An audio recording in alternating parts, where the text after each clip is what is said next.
निर्भया एक पहल कार्यक्रम की शुरुआत मुख्यमंत्री योगी आदित्यनाथ ने की। मिशन शक्ति फेज 3 में कार्यक्रम की शुरुआत। नवजोत सिंह सिद्धू बोले, हमेशा पंजाब के हितों की लड़ाई लड़ी, पद का कोई मुद्दा नहीं रहा। अलीगढ़ में दबंग गोलीबाज दारोगा का वीडियो वायरल। ग्रामीणों ने लगाए फायरिंग के आरोप, महिलाओं पर पिस्टल तान समझा रहा दारोगा।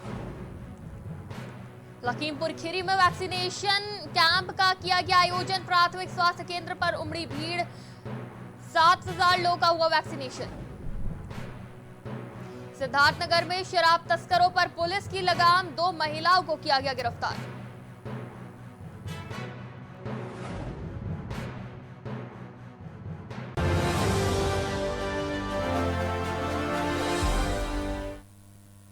नमस्कार, मैं हूं आपके साथ शिखा मेहरोत्रा। प्राइम टीवी में आपका स्वागत है। रुक करते हैं उत्तर प्रदेश की खबरों की ओर।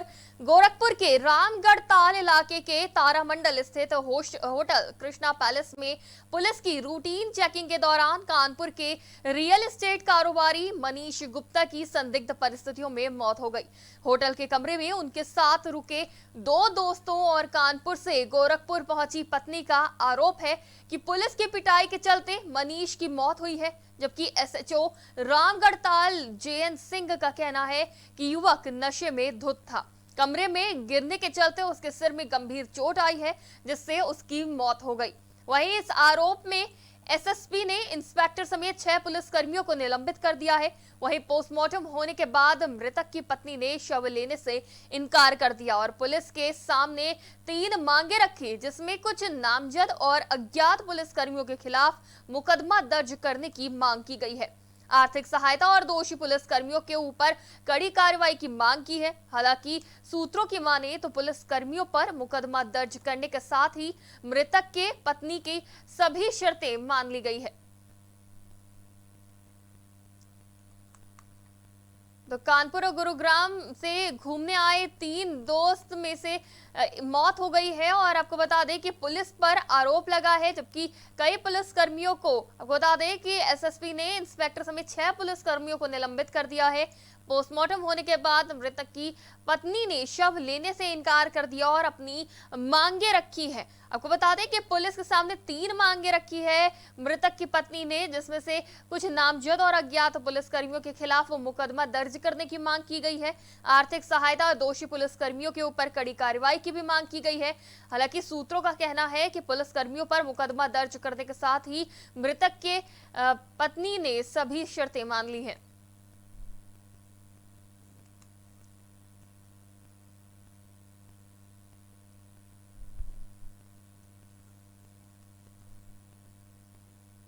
सिद्धार्थनगर जिले में भारी संख्या में कांग्रेस जिला अध्यक्ष के नेतृत्व में कई कार्यकर्ता जिला कलेक्ट्रेट पहुंचे और वहां पर कार्यकर्ताओं ने प्रदेश और केंद्र सरकार के खिलाफ जमकर प्रदर्शन कर नारेबाजी की।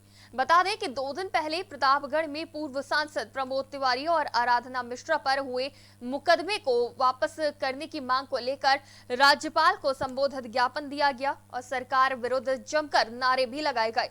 वहीं वरिष्ठ नेता डॉक्टर रमेश चौधरी ने भाजपा पर निशाना साधते हुए बताया कि कांग्रेसियों पर जो फर्जी तरीके से मुकदमे हो रहे हैं उसको वापस लिया जाए। तो फर्जी मुकदमे बताए जा रहे हैं, कांग्रेस की तरफ से ये मांग करी जा रही है कि जितने भी फर्जी मुकदमे किए गए हैं वो वापस लिए जाएं। आपको बता दें कि लगातार प्रदर्शन कर रहे हैं कांग्रेस कार्यकर्ता। सिद्धार्थनगर जिले में भारी संख्या में कांग्रेस जिला अध्यक्ष के नेतृत्व में कई कार्यकर्ता जिला कलेक्ट्रेट पहुंचे और वहां पर कार्यकर्ताओं ने प्रदेश और केंद्र सरकार के खिलाफ जमकर प्रदर्शन और नारेबाजी की। बता दें कि 2 दिन पहले प्रतापगढ़ में पूर्व सांसद प्रमोद तिवारी और आराधना मिश्रा पर हुए मुकदमे को वापस करने की मांग को लेकर राज्यपाल को ज्ञापन सौंपा गया और सरकार विरुद्ध जमकर नारेबाजी भी की गई। वहीं वरिष्ठ नेता डॉक्टर रमेश चौधरी ने भाजपा पर निशाना साधते हुए बताया कि कांग्रेसियों पर जो फर्जी तरीके से मुकदमे हो रहे हैं उसको वापस लिया जाए। तो लगातार मुकदमे को वापस लेने की मांग की जा रही है, प्रदर्शन किया जा रहा है, सरकार विरोधी नारेबाजी भी की जा रही है और ये कहा जा रहा है कि कांग्रेस पर जो भी फर्जी तरीके से मुकदमे दर्ज हो रहे हैं उनको वापस लिया जाए। आपको बता दें कि कांग्रेसियों द्वारा यह आरोप लगाया जा रहा है कि सरकार द्वारा जबरन फर्जी मुकदमे कांग्रेसियों पर दर्ज कराए जा रहे हैं। जो हमारी नेता प्रतिपक्ष हैं मोना दीदी और प्रमोद तिवारी पर जो फर्जी मुकदमे प्रतापगढ़ में दर्ज कराए गए हैं, उसी के संदर्भ में हम लोग सारे विधानसभा से आकर के जिला कलेक्ट्रेट पे धरना प्रदर्शन करके उसके बाद ज्ञापन दिया गया। इनका स्वागत करने के लिए 2022 का दिन गिन रही है और इनके विधायक जैसे वहाँ की जनता ने पीटा और आरोप प्रमोद तिवारी पर लगा दिया, मोना दीदी पर लगा दिया, वैसे यहाँ जनता इनको पीटेगी और आरोप कांग्रेसियों पर लगाया जाएगा। जिला कांग्रेस कमेटी द्वारा ज्ञापन दिया गया है, जिसमें उत्तर प्रदेश कांग्रेस विधानमंडल के नेता और स्थानीय विधायक आराधना मिश्रा मोना जी और प्रमोद तिवारी जी के ऊपर प्रशासन के द्वारा की गई कार्रवाई के क्रम में दिया गया है। वहीं कोंच में बकायेदार के यहाँ वसूली करने गए तहसीलदार की दबंगई देखने को मिली है, जहां एक व्यापारी के घर तहसीलदार व्यापार कर की वसूली करने पहुंचे, लेकिन व्यापारी के पास व्यापार कर का स्थगन का आदेश रखा था। व्यापारी ने बताया कि उसके पास स्थगन आदेश है। इस आदेश को देखकर तहसीलदार भड़क गए और उन्होंने व्यापारी के साथ अभद्रता की और उसे बिना वारंट के गिरफ्तार करने लगे, जिसका विरोध व्यापारी ने किया तो तहसीलदार ने उसके साथ लठ से मारपीट करनी शुरू कर दी, जिसकी जानकारी अन्य व्यापारियों को हुई तो वो मौके पर पहुंचे और उन्होंने हंगामा किया, जिसकी जानकारी मिलते ही पुलिस मौके पर पहुंची और सभी लोगों को कोतवाली ले आई। वहीं पीड़ित व्यापारी ने कोतवाली में तहसीलदार के खिलाफ शिकायत दर्ज करा दी है।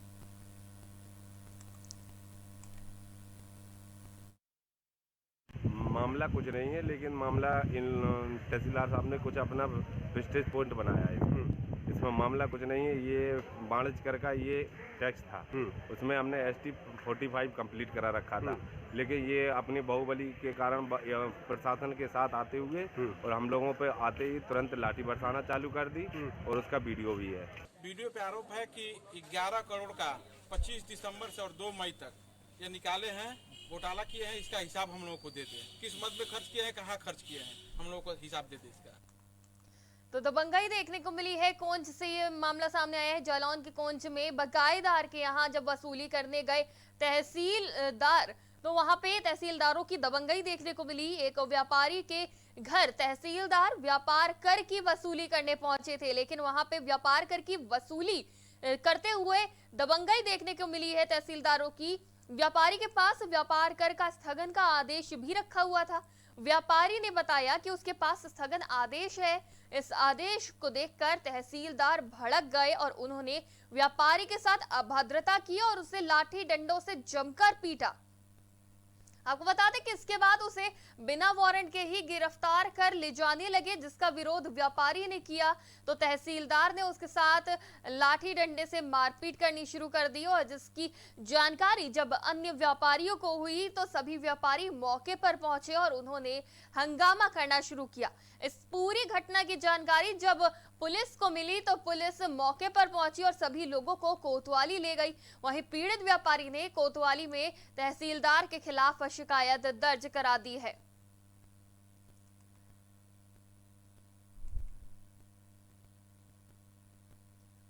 जनपद प्रतापगढ़ में वरिष्ठ कांग्रेस नेता प्रमोद तिवारी और विधायक आराधना मिश्रा सांसद संगम लाल गुप्ता के कार्यकर्ताओं के बीच हुई आपसी नोकझोंक को लेकर विरोध जताते दिखे। लगातार क्षेत्र के व्यापारियों ने विरोध प्रदर्शन किया।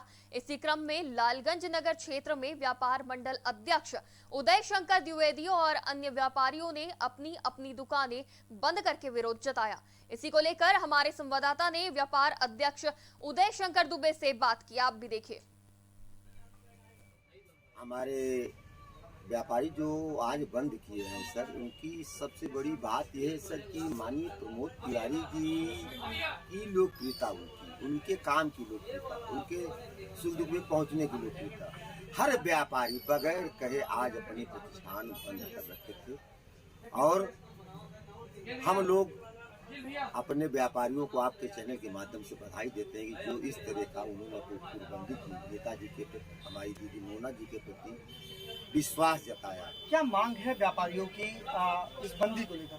सर, बंदी को लेकर की ये मांग है सर कि नेताजी पर जो लगाए गए झूठे आरोप वो तुरंत वापस किए जाए। जो उनके कार्यकर्ताओं पर झूठे आरोप लगा के उनको जेल भेजा जा रहा है, उनको प्रताड़ित किया जा रहा है, उनके यहाँ दबिश दी जा रही है, उनके यहाँ छापेमारी की जा रही है, उनके बहन बेटियों को पुलिस गाली से नवाज रही है। यहाँ भी दहशत का साया है, मेरे बाजार में दहशत का साया है। यहाँ 2 गाड़ियाँ पीएससी लगाई गई हैं। अब आप सोचिए कि कल बाजार नहीं लगने पाएंगी पीएससी के कारण कि संगम लाल जाएंगे। संभल कोतवाली इलाके के लाडमसराय स्थित हाजी शकील अहमद के कार्यालय पर बहुजन समाज पार्टी की विधानसभा कार्यकर्ता द्वारा बैठक का आयोजन किया गया, जिसमें विचार रखते हुए बसपा युवा नेता हसनैन शकील अहमद ने आगामी 9 अक्टूबर को लखनऊ में होने वाले कार्यक्रम की रणनीति बनाते हुए शहर में नगर पालिका परिषद द्वारा कराए गए विकास कार्यों की पूरी जानकारी दी और बहुजन समाज पार्टी नीतियों से अवगत कराकर काफी संख्या में भारतीय जनता पार्टी और समाजवादी पार्टी छोड़कर आए लोगों का फूल मालाओं से स्वागत किया गया। बसपा जिला अध्यक्ष जितेंद्र सिंह की मौजूदगी में पार्टी की सदस्यता ग्रहण कराई।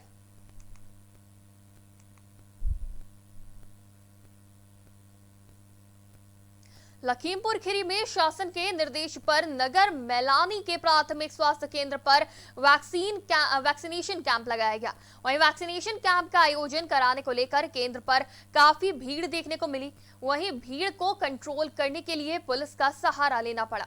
बता दें कि चिकित्सा प्रभारी डॉक्टर द्वारा 700 लोगों का कोविड-19 का वैक्सीनेशन किया गया। वैक्सीनेशन सुबह 10 बजे से लेकर शाम तक स्वास्थ्य विभाग में चलता रहेगा।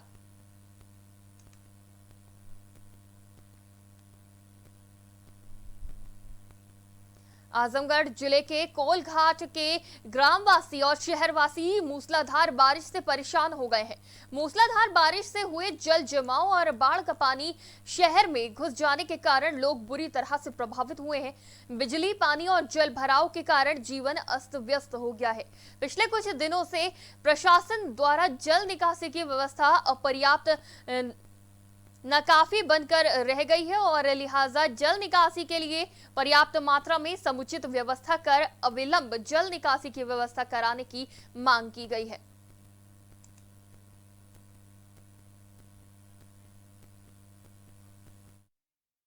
जो हमारा आजमगढ़ डूब रहा है बाढ़ की वजह से और अधिकारी निरंकुश होकर चुपचाप अपने बड़े महलों में, अपने सरकारी आवासों में सोए हुए हैं। यहाँ जनता बाढ़ से, बिजली से और अब रोगों से मरने के कगार पे आ चुकी है। बच्चों की बहुत बुरी है। आज 12वां 13वां दिन है, किसी ने कोई सुध नहीं ली है। अब स्थिति यह आ गई है कि अब रोगों का वहाँ से जो है मलेरिया, डेंगू आपको पता है उत्पत्ति होने वाली है। उसके अगेंस्ट भी अभी तक एंटी लार्वा का छिड़काव नहीं हुआ है किसी भी जगहों पे जहाँ पानी काले काले पड़ने वाले हैं। तो आज जब स्थिति हद से ऊपर आ गई है तो जनता यह जान चुकी है कि अब हम मरने वाले हैं, तो मरने से पहले कुछ करके मरें। तो कुछ करने के लिए आज कोलघाट की जनता, हीरापट्टी की जनता एकजुट होकर जिलाधिकारी को यह बतलाने आई है कि आज ये अल्टीमेटम है। अगर आज के बाद जिलाधिकारी महोदय या इनका जिला प्रशासन नहीं चेता तो इसके बाद, कल के बाद जिलाधिकारी के आवास के बाहर ये सभी लोग अपना बोरिया बिस्तर लेके चलेंगे, बैठेंगे और वहीं पे अनशन और धरना।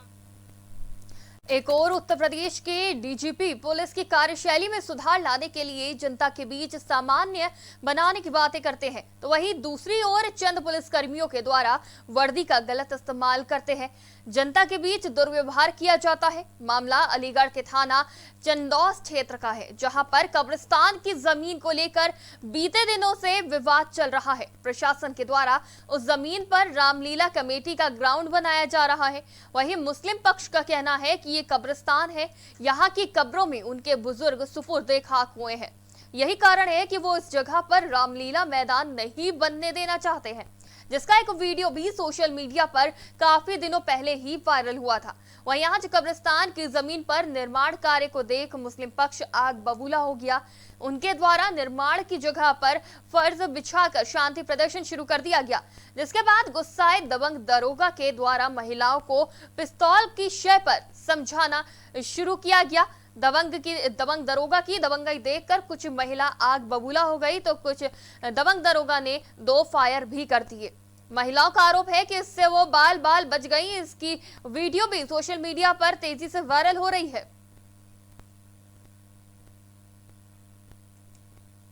नोएडा में पुलिस और बदमाशों के बीच मुठभेड़ हो गई। थाना सेक्टर 58 पुलिस ने मुठभेड़ के बाद बदमाशों को हिरासत में लिया।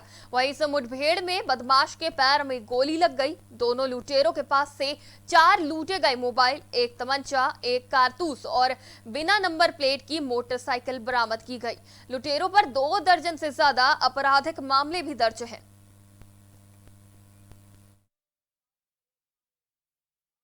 देखिए, जो स्नैचर्स हैं इनके ऊपर रोकथाम के लिए हम लोग लगातार सक्रिय हैं और हमारी टीम पैटर्न के हिसाब से डिप्लॉय रहती है। मॉर्निंग में भी घटनाएं हुई हैं, उसको देखते हुए हमारी मॉर्निंग की टीम्स लगी हुई थी। उसी क्रम में आज हमारे सेक्टर 58 के SHO और उसकी टीम को सफलता मिली है, जिसमें इन लोगों ने स्नैचर्स के गैंग को ट्रेस किया और उसके बाद उसका पीछा किया गया। उसने अपने आप को चारों तरफ से पुलिस की नाकेबंदी से घिरा हुआ देखकर पुलिस की टीम पे अटैक किया। जवाबी कार्रवाई में उसमें से एक घायल हुआ है, जिसको तत्काल वहाँ से अस्पताल पहुँचाया गया और दूसरा मौके से भागते हुए पकड़ा गया है। ये बेसिकली सेक्टर 24 के गांव मोरना के रहने वाले हैं। एक का नाम रोहित है, जिसको जो घायल हुआ है, और दूसरा सिद्धार्थ है। ये शातिर स्नैचर्स हैं और इनका प्रीवियस हिस्ट्री भी है। और बाकी इनके पोजीशन से 4 मोबाइल, एक तमंचा और एक बिना नंबर प्लेट की गाड़ी बरामद हुई है। हम लोग बाकी छानबीन कर रहे हैं और वैधानिक कार्रवाई। सोनभद्र के अनपरा थाना क्षेत्र के कुल डुंगरी में अविनाश अंशुल का जोरदार स्वागत किया गया। टोला ममुआर में जन्मे अविनाश अंशुल जायसवाल UPSC में 538वां रैंक प्राप्त कर IPS के पद पर चयन होकर जनपद का मान बढ़ाया है। वहीं अविनाश अंशुल के घर आने पर गाजे बाजे के साथ उनका भव्य स्वागत समारोह का आयोजन किया गया। अविनाश अंशुल जायसवाल का IAS के पद पर चयन होने पर पूरे आसपास के इलाकों में जश्न का माहौल है।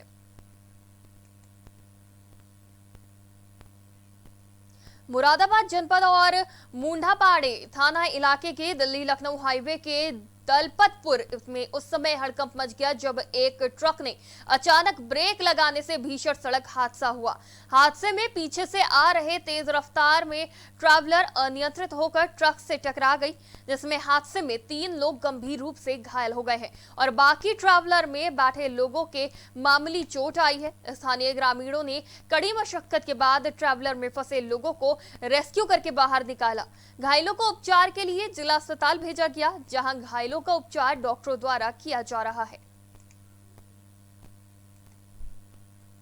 सिद्धार्थनगर में शराब तस्करों पर लगाम लगाया जा रहा है। 43वीं वाहिनी सशस्त्र सीमा बल की सीमा चौक ककहरवा और पुलिस मोहाना की स्पेशल पेट्रोलिंग पार्टी के जवानों ने नेपाली शराब की तस्करी करते हुए 2 महिला तस्करों को गिरफ्तार कर लिया है।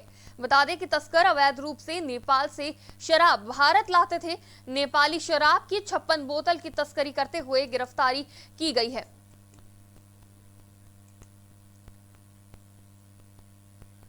फरीदाबाद के फतेहपुर बिल्लौच गांव में लगाए जा रहे मोबाइल टावर को लेकर ग्रामीणों में विरोध जताते हुए मोबाइल टावर लगाने का विरोध किया, जिसकी सूचना पर पुलिस मौके पर पहुंची तो पुलिस और ग्रामीणों में तीखी नोकझोंक हो गई। ग्रामीणों का आरोप है कि पुलिसकर्मियों ने महिला को न केवल धक्का दिया बल्कि उन पर लाठी भी चलाई। वहीं ग्रामीणों ने बताया कि जिला उपायुक्त ने मोबाइल टावर न लगाए जाने का उन्हें आश्वासन दिया है, लेकिन पुलिस जबरन पैसे लेकर इस टावर को लगवा रही है। सब देखिए, मोहल्ला तो पूरा विरोध ही कर रहा है, पूरा गांव ही विरोध कर रहा है, लेकिन हमारे गांव में जो लक्ष्मी नारायण हैं, इनके दामाद हैं, दामाद जो है वो कंपनी में मैनेजर रैंक पे हैं, वो साफ कहते हैं कि हमने पुलिस प्रशासन को पैसा खिलाया हुआ है और इस पैसे की बदौलत हम इसमें टावर लगवा के रहेंगे, चाहे इसमें आदमी मरे, कुछ भी मरे। मारने की, जान से मारने की धमकी देते हैं। अगर कल कला को कोई खुदा ना खास्ता कोई हानि होती है तो इन लोगों के ऊपर वो दर्ज किया जाए मुकदमा। पुलिस और गाँव के लोगों को झड़प हुई है और पुलिस इलीगल रूप से आती है। पुलिस के पास कोई परमिशन नहीं, इस बात के लिए ऑर्डर नहीं है कोर्ट का या DC साहब का कि आप जाकर टावर लगाइए, ऑर्डर नहीं उनका, लेकिन वो अवैध रूप से गलत तरीके से आती है पैसे लेके और वो हमको जो तंग करती है कि यहाँ पे टावर लगेगा, जबकि इस तरह का अधिकार उनके पास। फरीदाबाद में बदमाशों के हौसले बुलंद है। बदमाशों ने दुकान में लूट की वारदात को अंजाम दिया। फरीदाबाद की संजय कॉलोनी इलाके की ये घटना है, जहां दुकान बंद करते घर जा रहे दुकानदार को दो बदमाशों ने गोलियां मारी। वहीं विरोध करने पर बेटे मोहित को भी बदमाशों ने घायल कर दिया। बदमाश ने राहगीरों पर भी फायरिंग कर दी और मौके से फरार हो गए, जिसके बाद घायलों को अस्पताल में भर्ती कराया गया। वहीं परिजनों ने अब जमकर हंगामा करना भी शुरू कर दिया है और बदमाशों की गिरफ्तारी की मांग कर रहे हैं। ऐसा हुआ था, दुकान के 3 शटर हैं, 2 शटर बंद कर दिए थे। तीसरे शटर से वो अंदर आए हैं दोनों, मैं और बबलू अंदर थे। नहीं, बंद किसने किए थे? हमने शटर दुकान बंद कर रहे थे। जा रहे थे घर पे? हाँ, जा रहे थे हम। अच्छा। 2 शटर बंद कर दिए थे, तीसरा बंद करने की तैयारी में थे। जी। वो आए हैं, बबलू भी अंदर थे, सामान रख रहे थे। उन्होंने तीसरा शटर डाउन किया, 2 जने लोग अंदर आए हैं। अच्छा। उन्होंने कट्टा निकाल के हमारे सीधे मुंह पे लगाया है कट्टा, और उसके बाद उन्होंने लूटपाट। अयोध्या जिले के थाना कुमारगंज क्षेत्र में विवाहिता ने अपने घर के अंदर फांसी लगाकर आत्महत्या कर ली। इस घटना की जानकारी जब सुबह मृतका के परिजनों को हुई तो परिजनों ने हड़कंप मच गया। वहीं जानकारी मिलने के बाद मौके पर पहुंची पुलिस ने शव को पोस्टमार्टम के लिए भेज दिया है और आगे की कार्रवाई में जुट गई है। उम्र 25 वर्ष। अलीगढ़ के थाना गोंडा इलाके में दलित 4 साल की मासूम बच्ची का हत्यारा गांव का ही एक पड़ोसी युवक निकला है, जिसे एसएसबी की गठित 4 टीमों ने हरियाणा से अरेस्ट कर लिया है। दरअसल पूरा मामला इलाके के गांव नगला बिरखू का है, जहां कुछ दिनों पहले लापता 4 साल की दलित बच्ची का शव धान के खेत में मिला।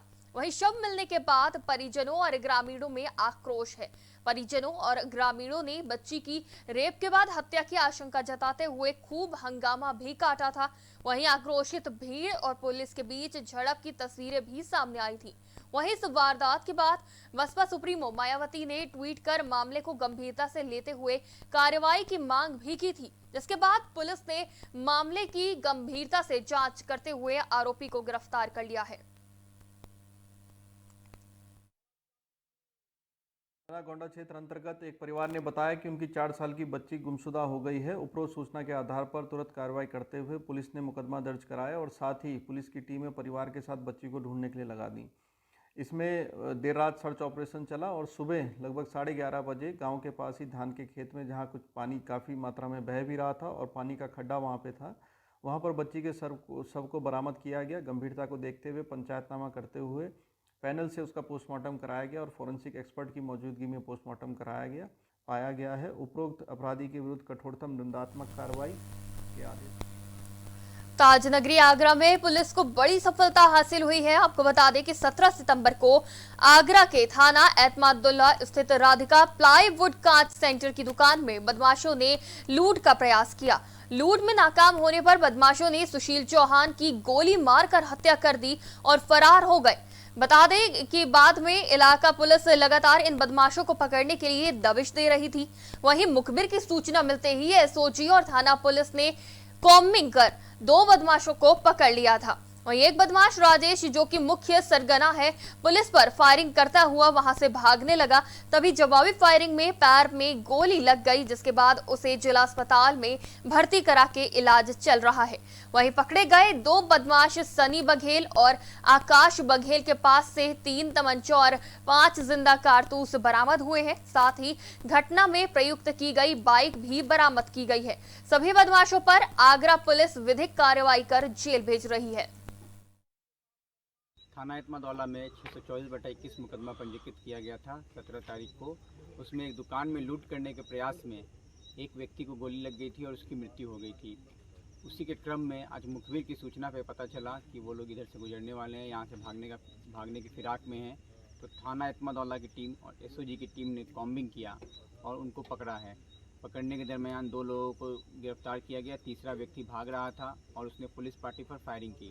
क्रॉस फायरिंग में पुलिस पार्टी ने जवाबी कार्रवाई की और वो घायल हो गया। घायल को तत्काल इलाज के लिए मेडिकल कॉलेज भेज दिया गया है। उत्तर प्रदेश की खबरों में फिलहाल इतना ही। आप देखते रहिए प्राइम टीवी।